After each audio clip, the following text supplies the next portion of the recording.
Sparkle Squad, this is Monica, and tonight I have a late but awesome entry into the Pirate Pretties Jewelry Challenge that my friend Angela over at Pirate Pretties Jewelry is doing each month. She has a different theme.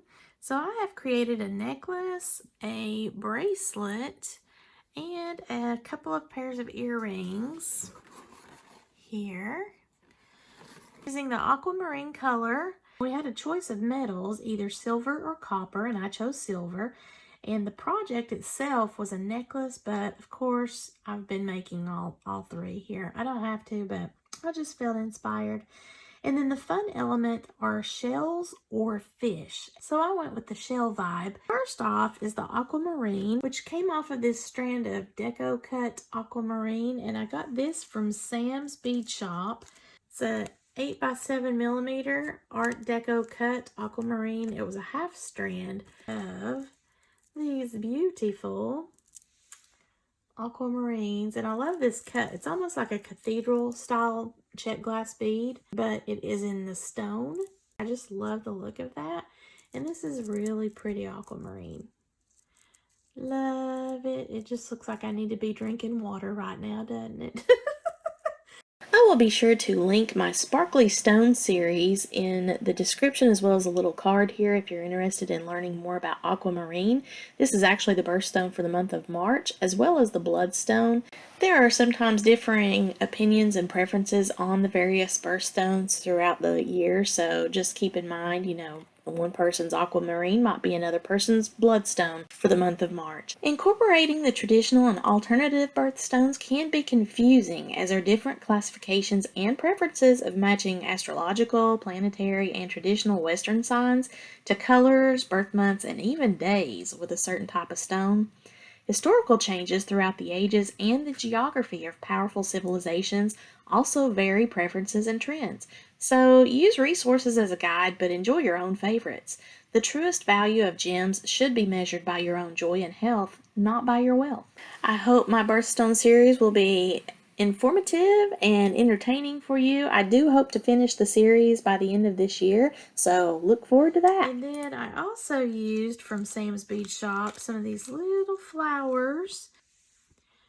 These are some check glass flowers, and they are check glass accent flowers in Turkish blue, 7mm, and it was $2.95 for a 12-piece miniature strand. This is the other package of them. I got several of these because I just love these flowers, and this size is perfect if you're doing any kind of bead weaving project or if you're wanting to make earrings. So I love that color, and it actually just worked out perfectly for my aquamarine set here. Now additionally, I had a couple of other strands that I used, and two of them were from Michaels, and this is that bead gallery. So this one is the glass blue luster rondelle, the 8x10mm size, and it was perfect, I thought, for aquamarine because it just fits the vibe. It looks like water, but yet there's sparkle. Then the other one was the brown tag. So here is the 8mm shell, and it's very pretty. Some of them have little brown areas for the shell. Some of them have a little bit of extra white, as opposed to just the kind of creamy look to the shell. So these are very pretty beads, and this is a standard size 8mm. Now these brown tags are usually more expensive at Michael's, so I always get my stuff on sale. I haven't actually been able to shop at Michael's except for once since moving to this state. And then another strand, and I want to say I got this at Michael's, but it could be Hobby Lobby. I think it's Michael's though. I got this on clearance. It's a bead landing, and it was clearanced for $1.99. This is the information. Oh yeah, okay, so it says it's Michael's. This is the information off of it. So I actually have another one of those. I got these clearanced, so I picked up two. But this is how it looked on the strand. I did want to incorporate aquamarine, so I actually took that apart.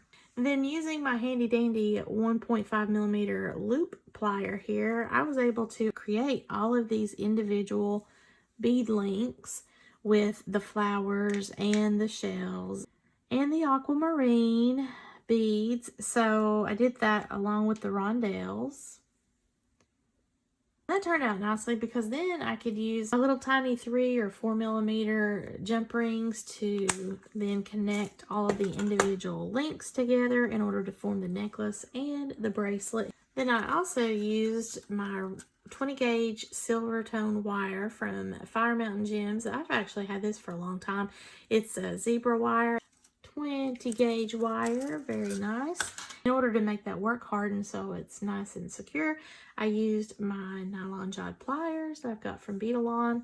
Yes, they are well worn. I need to change out my little nylon pads, which is super easy because it has this little screw on there. So I used that in order to pull out and strengthen my wire.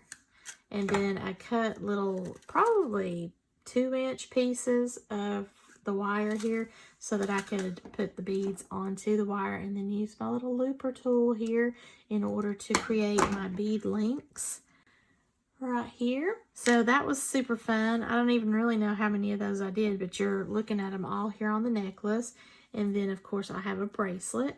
Now I did 2 different types of earrings, one with the links to mimic what was going on in the bracelet and the necklace, and then another one with no links, and you tell me which one do you like better. So first up is the one where I did it as the links.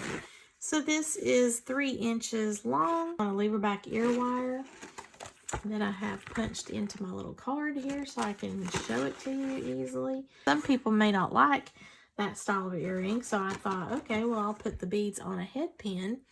And then I actually added a bead cap to that, and I think these are really cute, but these are a little bit shorter. These are 2-inch earrings, and they are again on the lever back ear wires. When you compare the two, which one do you like better? Let me know below in the comments. I would appreciate your input on that. My bracelet is just a little bit over 7 inches, so it's 7.25 inches.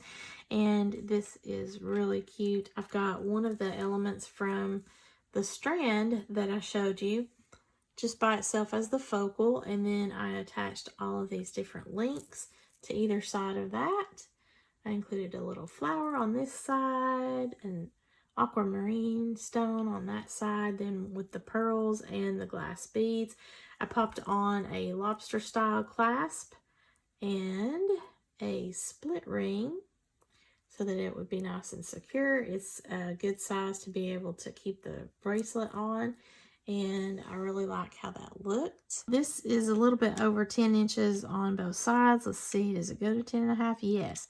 So this would be a 21-inch necklace. As you know, I do prefer to kind of make that size just for myself, just in case these don't sell. I wanted to mimic the design I did for the bracelet. Now this is the actual project itself, is the necklace. I wanted to have the elements of that strand, and I think that it really looks cute this way.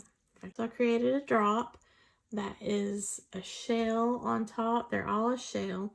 And then of course all of my little bead links that I've got mixed up in with what actually came on that strand. There's 2 more little shells and then some more bead links. And I finished it off also with a lobster clasp and a split ring, so it makes it nice and secure.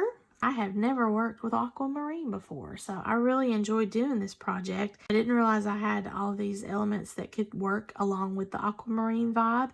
Here is my set on my necklace display board. Got this pair of earrings that are on the head pin. And then I have this second pair of earrings that are dangling on the chain link, just like the necklace and the bracelet. Speaking of, here is the bracelet. And I've got one of the elements of that previous strand that has the, I don't know what that is, sand dollar effect there on that shell focal.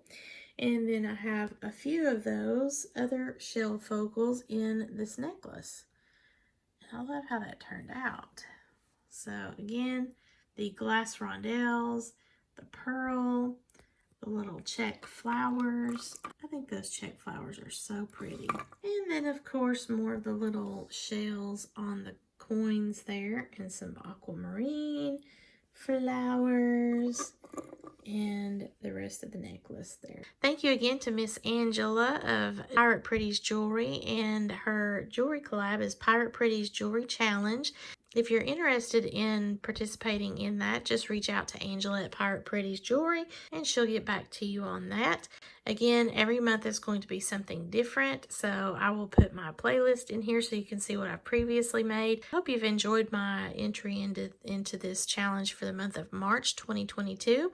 If you enjoyed this video, please give me a thumbs up and leave below in the comments whichever one of my projects was your favorite. If you've not already done so, please subscribe to my channel. Share this with any of your beading enthusiast friends that might enjoy my sparkly shenanigans. And as always, thank you so much for watching and have a sparklerific day, y'all.